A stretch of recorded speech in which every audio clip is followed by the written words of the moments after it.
শ্রাবণের ধারার মতো পড়ুক ঝরে, পড়ুক ঝরে,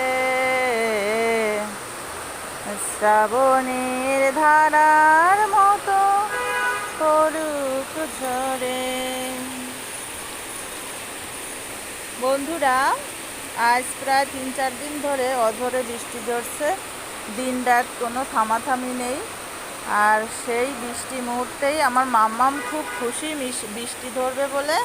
এবং দেখুন কি সুন্দর সে জানলা দিয়ে বৃষ্টি ধরছে, যদি একটু ঠান্ডা ঠান্ডা ভাব, তারপরেও নিষেধ মানে না, বৃষ্টি ধরবেই ধরবে। তাই বৃষ্টি ধরতে চলে এলো বেলকনিতে। আসলে বৃষ্টির দিনে যতই হোক না কেন সবারই মন ফ্রেশ হয়, ভালো লাগে।